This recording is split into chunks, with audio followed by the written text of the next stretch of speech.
Meu nome é Annelise Cavagnoli, sou formada em História, com mestrado em História Social do Brasil. A minha carreira profissional basicamente se fez no serviço público, né? Fui professora da universidade, mas a maior parte do tempo aqui eu trabalhei no Arquivo Histórico Municipal, que é o órgão da Prefeitura ligado à Secretaria Municipal da Cultura, que trata da organização e disponibilização do acervo documental de Caxias, né? Da Prefeitura Municipal e do município como um todo. Então, o que nós temos no Arquivo Histórico, né? Nós temos o acervo de origem pública, que é produzido pela administração ao longo da sua gestão, né, dos serviços, e esse acervo é mantido separado, né, num local à parte, né. E tem o outro acervo que é de origem privada, que aí vem de empresas, de famílias, de indivíduos, né, depende, né, a origem. E também é mantido de forma separada, né, sem misturar. Esse acervo, a existência desse acervo no Arquivo Histórico e a gestão que foi dada sobre esse acervo é muito importante, né? Porque se tornou referência para temas de pesquisa, né? Para o desenvolvimento de teses científicas, teses não científicas, de documentários, de filmes, né? De exposições, que ao longo do tempo o arquivo, de alguma maneira, vai assessorando, né, esse pessoal. E essa pesquisa, eu acho que essa referente a saneamento, né, ela só surgiu na medida em que nós tínhamos no Arquivo Histórico um acervo organizado que tratava desse tema, né. E a tipologia também vai mudando conforme mudam as técnicas de se produzir documentos, né. Então, se trata da documentação do final do século XIX, aí tu vai ter manuscritos, né, livros manuscritos, né. Hoje é uma coisa que eu acho que nem existe mais, né, é tudo digital. Mas é muito, muito variado. E também a documentação, ela vai de acordo com as funções, né, que a administração exerce. Então, tu vai ter uma documentação específica do setor de economia e finanças, específica do setor de saneamento, higiene, saúde, de educação, né? Então, vou dizer assim, a tipologia, eu nem sei elencar, né, a quantidade. E claro, a gente não conserva tudo, né, Lucas? Não tem como conservar tudo, mas uma boa parte da documentação, eu diria assim, que 30% de tudo que o órgão público produz é conservado. A gente mantém, é guardado permanentemente, né? O que eu aprendi com a documentação da diretoria da colônia, que a diretoria era o órgão ligado ao Ministério da Fazenda, da Agricultura, do governo imperial e depois do governo da República, né, que organizou, né, a colonização, não só aqui, né, mas em todos os locais. Que uma das coisas boas do governo imperial e dos governos posteriores foi um planejamento das áreas coloniais, né? A imigração em Caxias, ou a Caxias não deu certo só por causa do imigrante ou dos imigrantes, tá?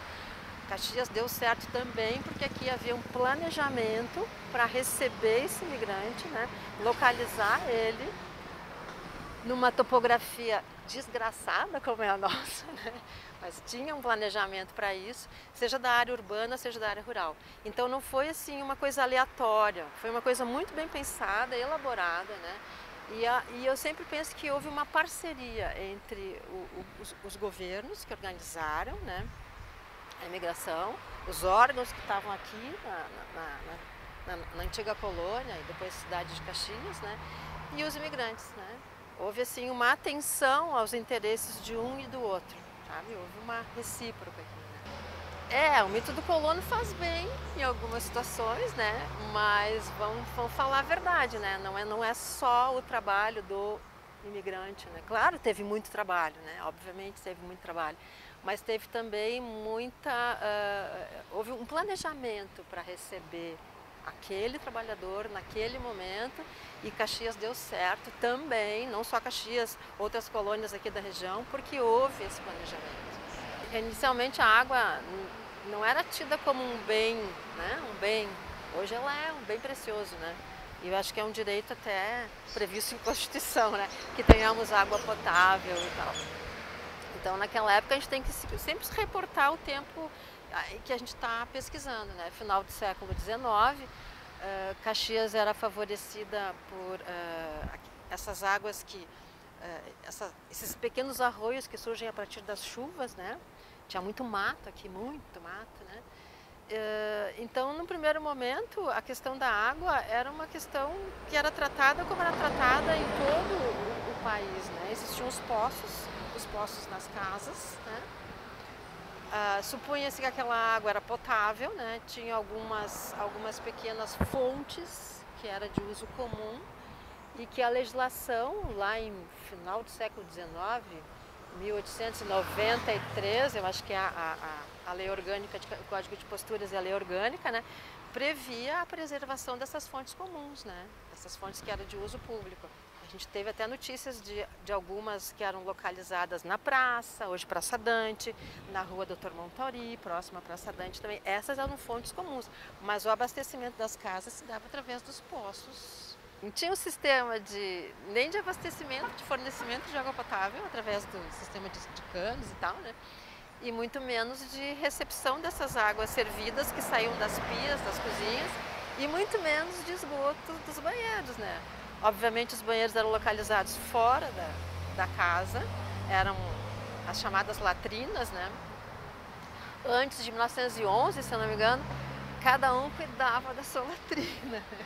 Não existia uma preocupação do poder público. Digamos que essa situação era uma coisa privada, não era pública, né? No momento em que essas materiais fecais começaram, né, a contaminar o solo, não só do lote urbano, onde ela estava localizada, mas outros lotes e as águas servidas também começaram a poluir as ruas, é que a intendência municipal vai se preocupar, né? Como é que nós vamos tratar dessa questão? Claro que em 1911 ainda não tinha sistema de esgoto. Os cabungos e os cabungueiros, como eram chamados, né? Era uma realidade no país inteiro. Então o que aconteceu? Bom, dá uma alternativa à latrina, né? Já que eu não existia um sistema de esgoto que levava esse esgoto gerado das casas, né?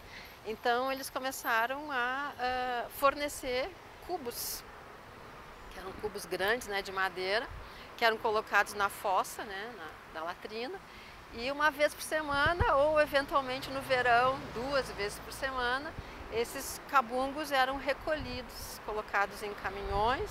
Na época era de carroça mesmo, puxado a cavalo, né, depois é que vem os caminhões.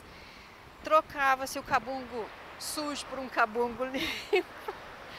E existia um local onde esses materiais eram depositados e eram aterrados, né? Naturalmente, naquela época, em 1914, era um local longe da cidade. Hoje esse local fica dentro da cidade, que é atrás do cemitério municipal, né? Nem vou dizer o que tem lá, tá?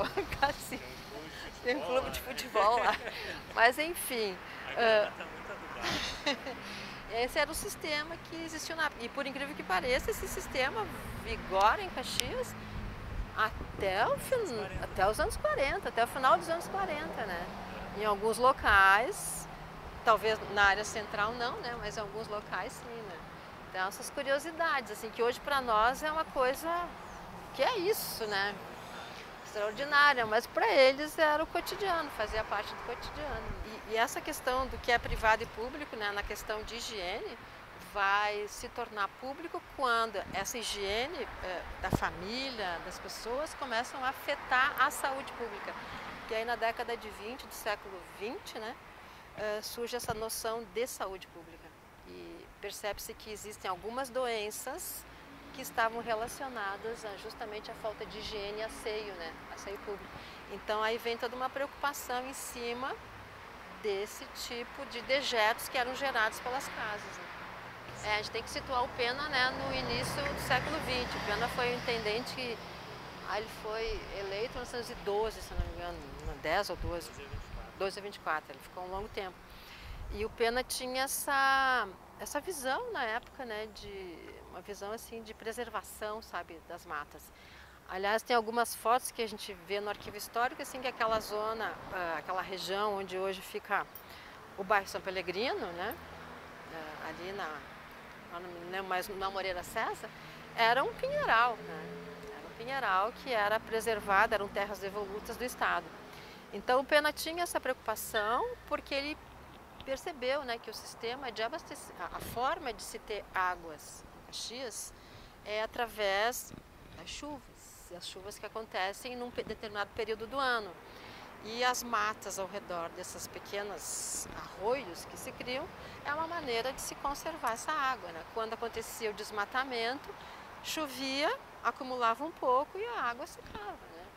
Então, ele percebeu isso. E essa visão do Pena, lá em 12, vai depois ser, digamos assim, comprovada, né? Quando se cria o sistema de abastecimento em Caxias. E o sistema de abastecimento e represamento aqui em Caxias é feito através do represamento dos arroios, né? Que é a fonte de água. Que é a fonte de água que nós temos aqui. Em Caxias não tem nenhum grande rio, nós estamos no alto da montanha, né? A água escorre para o vale. Então a única forma que a gente tem aqui de represar é represar os arroios. E aí vem o sistema Dalbó, que é o arroio Dalbó, o sistema Maestra, né? Isso eu estou falando já bem depois do Pena de Moraes, né? Mas foi no Pena de Moraes, as avaliações que foram feitas lá naquela época, se eu não me engano, em 1921, 22, que eles começam a ter essa compreensão e essa visão de como seria o abastecimento de água em Caxias, né? Aí a primeira experiência de represar foi ali no centro, um lugar super conhecido. Nossa, era uma caixa d'água, gente. Eu fico imaginando assim, 9 metros cúbicos de água, uma caixa d'água, né? Menor até que uma caixa d'água. Mas foi um sistema que eles... Na verdade, eu acho que o Pena fez uma experiência, né? Ele quis ver como é que a coisa funcionava. Porque só abastecia a intendência pública, né? A intendência municipal. E aí, então, em 19, vem a ideia de fazer uma primeira represa, mini represa, que é onde hoje é o Parque Getúlio Vargas, né? Que se a gente for olhar, a gente desce aquela escadaria do Getúlio Vargas, a 18 está aqui em cima, né? É uma escadaria que te leva para um buraco, né? Naquele buraco ali existia uma série de arroiozinhos que, formados pela chuva, corriam e formavam um laguinho. Aí então em 19 foi criada uma primeira represa em Caxias e ela tinha uma bomba que levava a água lá para 18 do Forte, né? E ela abastecia, não sei se a memória não me falha, 82 residências, era o máximo, né? Mas foi uma experiência que comprovou que era possível, né? Esse sistema de abastecimento de água potável. Quer dizer, o quão potável era, eu não sei, porque o tratamento de água que a gente conhece hoje não existia naquela época, né? Então, e imagino que os canos também que levavam a água eram canos assim pequenos, né? De uma espessura pequena. Mas foi uma experiência que deu certo. E é uma experiência que depois, baseado nisso, né, o Pena vai contratar algumas pessoas, eu não me lembro quem são os engenheiros na época, para fazer um plano de fazer um sistema de abastecimento de água em Caxias. Aí esse plano, na administração do Gobato, deu origem ao sistema municipal, né? A Dalbó, o complexo, o que a gente hoje entende como sistema Dalbó, né? Essa obra foi faraônica. Essa foi.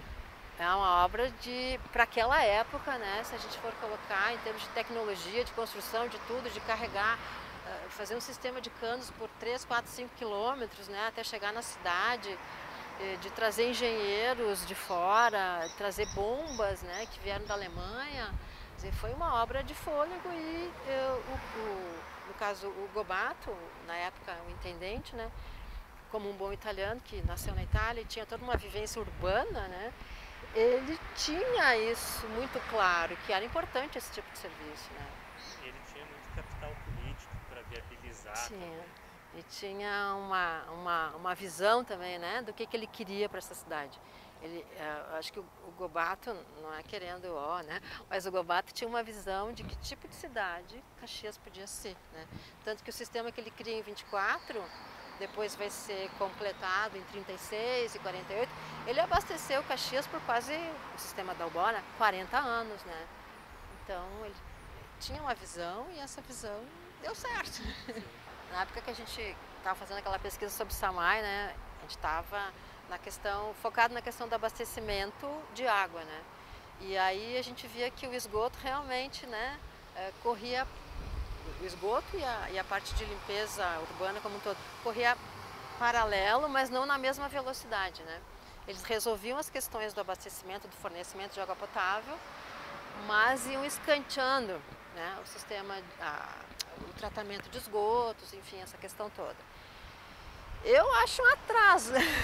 Hoje a gente entende que isso é um atraso, né? Na mesma época, outras cidades já tinham. Já tinham, acho que até Porto Alegre, né, já tinha outro sistema. E Caxias foi sempre protelando. Eu não sei explicar o porquê, né? Mas eu acho que tem uma questão também que o esgoto não aparece, né? É uma coisa que as pessoas meio que querem esquecer que existe, não aparece. E tem outra coisa que eu acho que a nossa geografia, por incrível que pareça, favorece, né? Como a gente não tem nenhum rio grande aqui perto, a gente não enxerga para onde vai isso tudo. Então caía no Arroio Belo, caía no Arroio do Tega, ia embora de Caxias. E caía, do Caí ia para o Guaíba, né? Então era como se esse problema não fosse nosso. E né? É um problema nosso. Quando eu comecei a fazer esse trabalho, a gente fez esse trabalho, não fiz sozinha, né? Obviamente.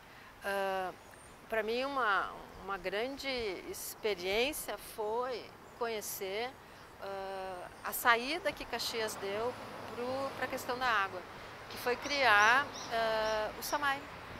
Eu não imaginei que o SAMAI pudesse fornecer e tem a estrutura que ele tem e tem o know-how que eles desenvolveram, que tem, né? E tem bastante, a gente viu isso, para resolver uma questão bem particular. Porque a questão do abastecimento de água em Caxias é muito particular, pela geografia, pela forma como a água, né, se acumula aqui, né? Foi uma solução que se deu analisando a realidade local. E eu acho que é isso que se tem que aprender para essas questões de abastecimento, de esgoto, de limpeza, né? Muitas vezes a gente pega modelos, exporta modelos, né, de fora, e esses modelos não se adequam muito bem à realidade, né? Porque a realidade comporta, ainda mais nessa questão de água, né? Comporta observar N situações no meio que tu vive, né? Então essa para mim foi uma lição, assim, de que o SAMAI realmente, enfim, não só o SAMAI, a cidade, né? Porque é da cidade, né, o SAMAI. É observar quais são os tipos de recursos que nós temos aqui, como é que esses recursos se formam, né? E vamos adaptar as soluções a essa realidade. E por enquanto está dando certo, né? Não sei até quando, mas... Então essa era uma coisa que eu queria dizer, né? Quando a gente olha a história da água em Caxias, a gente tem que olhar a história de uma cidade que cresceu absurdamente em mais de 100 anos, né?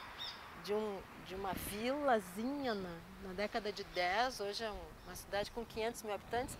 Então essa necessidade da água é uma coisa que tem que acompanhar sempre todas as administrações, independente de cor, de ideologia, do que quer que seja, né? E junto com ela o sistema de esgotos, né?